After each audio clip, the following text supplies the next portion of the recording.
Welcome to the WVU Football Sports Chat. I'm Todd Murray, along with our WVU football writer, Joey LoMonaco. And Joey, the Mountaineers with a tough assignment this week, Thursday night, going up against number 5 TCU.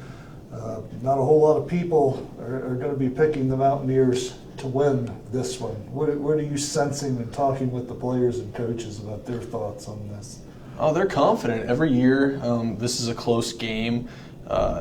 Rounding out a tough October schedule, 4 ranked opponents. TCU is obviously ranked 5th this week in the Associated Press Top 25 poll, but they have just as good a chance in their minds as they did against Baylor. They believe they can win this game. Mountaineers coming off a bye week. Where does the team stand, health-wise right now? Well, on defense, particularly, we can call this the Weight Watcher secondary. It's getting thinner. Terrell Chestnut is likely to be held out of the game with a shoulder injury. Defensive coordinator Tony Gibson said on Tuesday that he's been wearing the green non-contact jersey in practice. He's been going through some of the agility, some of the non-contact portions of practice. But if he had to hit someone today, Gibson gave reporters this look that he didn't think Chestnut would be able to. Ricky Rumpf is also going to miss the game as well. That's for personal reasons. It's a death in the family kind of situation. To make things worse, Josh Lambert, the kicker, revealed to me today, or Tuesday rather, that he's suffering from mononucleosis. He was diagnosed the day after he returned from the Oklahoma game. Said he slept in until 4:30 p.m. for no apparent reason to him at the time. 2 days later, he went to Ruby, and sure enough, he has mono. So for people that have been wondering why Lambert has been off a little bit in the kicking game, why maybe some of those long-range attempts haven't really looked like himself from beyond 40 yards, that's the culprit. Right. Last year's WVU TCU game was a real classic at Milan Puskar Stadium. It ended in heartbreaking fashion. The Mountaineers had a defensive breakdown toward the end. TCU, connected on a long pass and kicked a field goal right there toward the end.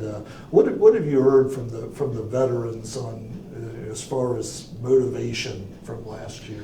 Well, I talked to one of those veterans Tuesday, Nick Kwiatkowski, obviously a senior linebacker, and the miscommunication that led to that completion and subsequently that TCU field goal that sealed it for the Horned Frogs, that had ripple effects in the way WVU relays its signals when the other team is trying to tempo them, using up-tempo offense to confuse things. Everything in the chain of command, the way signals are relayed, the way players try to keep calm in those situations, everything had consequences from that TCU game. So they believe that this year they get in a situation where TCU's going even faster than it normally operates in the 2-minute drill. They'll be able to relay those calls. And last year was a situation where one side of the field didn't get the call that the other side had.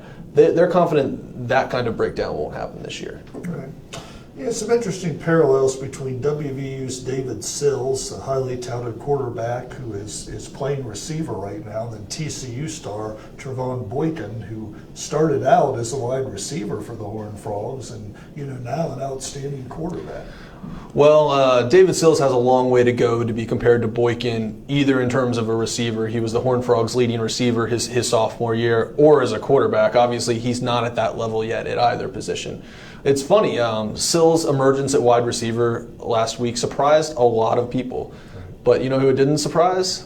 Wendell Smallwood, Dakeil Shorts, the guys who played with David in high school. Wendell told me Tuesday that they used to have a few plays, some halfback passes, where Wendell would get the ball and he would just chuck it up, and he said every time he'd go up and get it.